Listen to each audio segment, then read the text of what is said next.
ଏକ ଅବହେଳିତ ଅଞ୍ଚଳର ଇତିହାସକୁ ନେଇ ଏହି ଭିଡ଼ିଓଟି ପ୍ରସ୍ତୁତ ହୋଇଛି। ଏହା ଧାରାବାହିକ ହିସାବରେ ପ୍ରକାଶିତ ହେବ। ଅନ୍ୟାନ୍ୟ ରାଜ୍ୟମାନଙ୍କ ପରି ତୋଷଳ ବା ତୁଷୁରାର ମଧ୍ୟ ଇତିହାସ ରହିଛି, ଯାହା ଲୋକଲୋଚନକୁ ଆଜି ଯାଏ ଆସିପାରିନାହିଁ। ଦକ୍ଷିଣ ତୋଷଳ ବା ଜରାସିଙ୍ଗା ଅଞ୍ଚଳର ରାଜାମାନେ ଅଖଣ୍ଡ ଭାରତବର୍ଷର ଶାସନକର୍ତ୍ତା ଥିଲେ। ଭାରତର ପଡ଼ୋଶୀ ଦେଶମାନଙ୍କରେ ମଧ୍ୟ ସାମନ୍ତ ରାଜାମାନଙ୍କୁ ନିଯୁକ୍ତି ଦେଇଥିଲେ। ରାଜନୈତିକ ଉତ୍ଥାନ ପତନ ଦେଇ ଗତି କରୁଥିବା ବେଳେ ଏହାର ସୀମା କେବେ କେବେ ବୃଦ୍ଧି ପାଇଛି ତ ପୁଣି କେତେବେଳେ ହ୍ରାସ ପାଇଛି।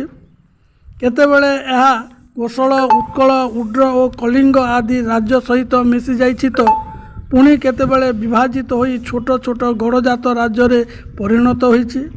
ଏହି ରାଜ୍ୟକୁ ବିଭିନ୍ନ ନାମକରଣ କରି ବିଭିନ୍ନ ରାଜବଂଶୀୟ ଚକ୍ରବର୍ତ୍ତୀ ସମ୍ରାଟମାନେ ଶାସନ କରି ଆସିଛନ୍ତି।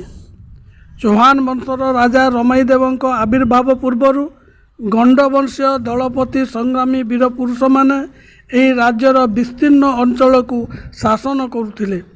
ଖ୍ରୀଷ୍ଟ 1159ରୁ 1211 ପର୍ଯ୍ୟନ୍ତ ଚୌହାନ ବଂଶର ପ୍ରତିଷ୍ଠାତା ରମାଇଦେବ ମଲ୍ଲବୀର ଦମାଇଗଣ୍ଡଙ୍କ ଠାରୁ ଏକ ଅଲୌକିକ ଖଣ୍ଡା ହସ୍ତଗତ କରିଥିଲେ। ସେତେବେଳେ ଦମାଇଗଣ୍ଡ ଥିଲେ ଜଣେ ସ୍ୱାଧୀନଚେତା ଗଣତନ୍ତ୍ର ବିଶ୍ୱାସୀ ରାଜନେତା।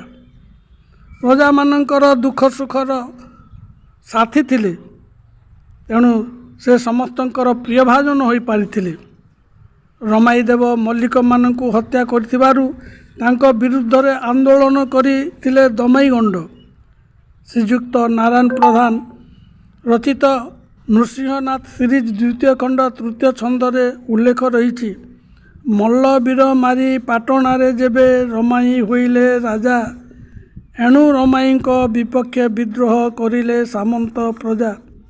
ପାଟଣା ରାଜ୍ୟ ଶାସନ କରୁଥିବା ଅଷ୍ଟମଲ୍ଲଙ୍କ ମଧ୍ୟରୁ ଦମାଇଗଣ୍ଡ ଥିଲେ ଅନ୍ୟତମ।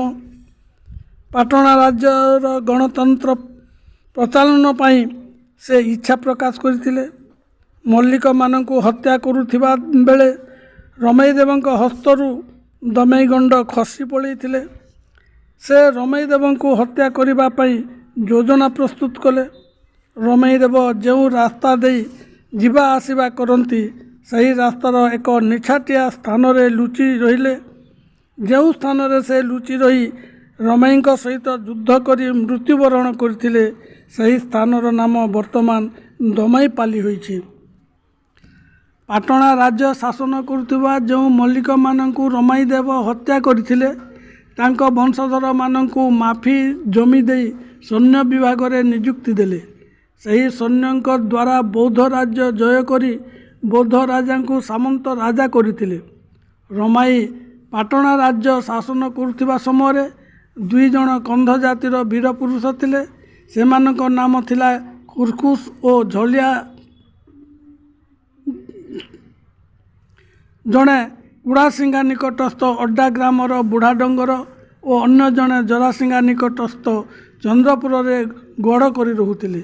ସେ ଦୁହେଁ ଅତ୍ୟାଚାରୀ ଥିବାରୁ ରାଜା ଦମାଇଗଣ୍ଡର ପୁତ୍ରକୁ ସୈନ୍ୟ ସାହାଯ୍ୟ ଦେଇ ଯୁଦ୍ଧ କରିବା ପାଇଁ ପଠାଇଥିଲେ।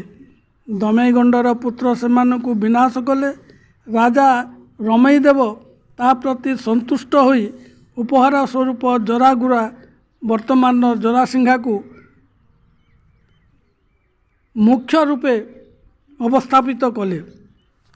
ଏହା ସଂକ୍ଷିପ୍ତ କୋଶଳ ପାଟଣାରେ ଶ୍ରୀଯୁକ୍ତ ରାମଚନ୍ଦ୍ର ମଲ୍ଲିକ ଉଲ୍ଲେଖ କରିଛନ୍ତି।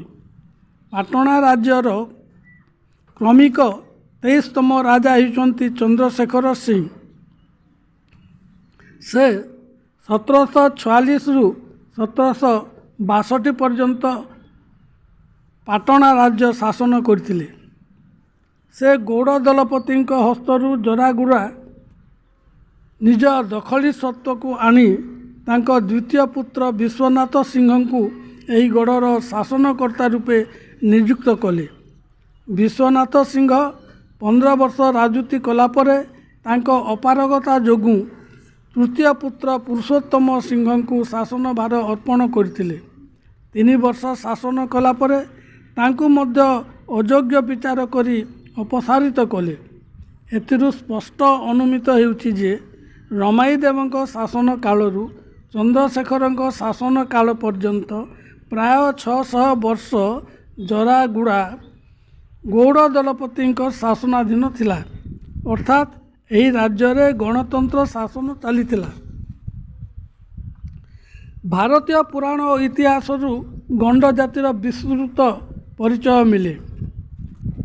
ତତ୍ତ୍ୱ ଅନୁଯାୟୀ ଗଣ୍ଡ ଶବ୍ଦ ଗୌଡ଼ ଶବ୍ଦରୁ ଆସିଛି। ଗୌଡ଼ ଶବ୍ଦ ବୀର ଓ ସମୃଦ୍ଧି ଅର୍ଥ ପ୍ରକାଶ କରେ। ଗୌଡ଼ ଶବ୍ଦ ଅପଭ୍ରଂଶ ହୋଇ ଗଣ୍ଡ ଶବ୍ଦରେ ପରିଣତ ହୋଇଛି। ଗଣ୍ଡ ସମାଜର ଏକ ଗୌରବମୟ ଇତିହାସ ରହିଛି। ମରହଟ୍ଟାମାନଙ୍କ ଉତ୍ଥାନ ସମୟରେ ଗଣ୍ଡମାନଙ୍କ ଦ୍ୱାରା ସମ୍ପୂର୍ଣ୍ଣ ମଧ୍ୟ ଭାରତ ଶାସିତ ହେଉଥିଲା। ଏହା ଡକ୍ଟର ବଂଶୀଧର ମହାନ୍ତିଙ୍କର ଓଡ଼ିଶା ଆଦିବାସୀ ଓ ସଂସ୍କୃତି ଲେଖାରୁ ଜଣାପଡ଼ିଥାଏ। ପାଟଣା ରାଜ୍ୟର ମହାରାଜ ପ୍ରଥମ ରାମଚନ୍ଦ୍ର ଖ୍ରୀଷ୍ଟ 1765ରୁ 1820 ପର୍ଯ୍ୟନ୍ତ ରାଜୁତି କରିଥିଲେ। ତାଙ୍କର 4 ମୂର୍ତ୍ତି ରାଣୀ ଥିଲେ।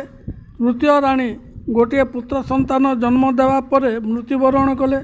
ରାଜାଙ୍କର ପ୍ରଥମ ଓ ଚତୁର୍ଥ ରାଣୀ ନିଃସନ୍ତାନ ଥିଲେ।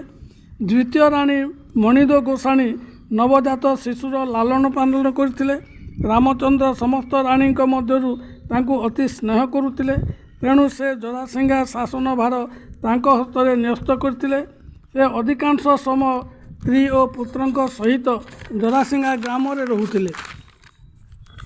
ପୁତ୍ର ଯୁଗରାଜ ସିଂହଙ୍କର ଖୋରାକ ପୋଷାକ ପାଇଁ ଜରାସିଂହା ନେଟଖଣ୍ଡ ଅଞ୍ଚଳକୁ ପ୍ରଦାନ କରିଥିଲେ। ଏହା ବ୍ୟତୀତ ସିନ୍ଦୁର ଟିକା ସମୟରେ ତାଙ୍କୁ ମିଳିଥିବା କେତେକ ଗ୍ରାମ ମଧ୍ୟ ପ୍ରାପ୍ତ ହୋଇଥିଲା। 1820 ମସିହାରେ ମହାରାଜ ରାମଚନ୍ଦ୍ର ଜରାସିଂହାଠାରେ ପ୍ରାଣତ୍ୟାଗ କରିଥିଲେ। ତାଙ୍କ ମୃତ୍ୟୁ ପରେ ଭାତୃବିବାଦ ଓ ଆଦିବାସୀମାନଙ୍କ ବିଦ୍ରୋହ ଦେଖାଦେଇଥିଲା। ଜମିଦାରୀ ଦୃଢ଼ୀକରଣ ହେବା ପରେ ରାଜମାତା ଆଦିବାସୀମାନଙ୍କୁ ଦମନ କରି ଇଂରେଜ ସରକାରଙ୍କଠାରୁ ପୁରସ୍କୃତ ହୋଇଥିଲେ। 1823 ମସିହାରେ ଜରାସିଂହା ଏକ ନୂତନ ଜମିଦାରୀରେ ପରିଣତ ହେଲା ଏବଂ ଯୁଗରାଜ ସିଂହଙ୍କୁ ଜମିଦାର ରୂପେ ଅଭିଷିକ୍ତ କରାଗଲା। ସେତେବେଳେ ଜରାସିଂହା ଜମିଦାରୀରେ 282ଟି ଗ୍ରାମକୁ ନେଇ ଗଠିତ ହୋଇଥିଲା। ଏହା ସଂରକ୍ଷିତ ଜଙ୍ଗଲ ବ୍ୟତୀତ 240 ବର୍ଗ ମାଇଲ ପରିବ୍ୟାପ୍ତ ହୋଇଥିଲା।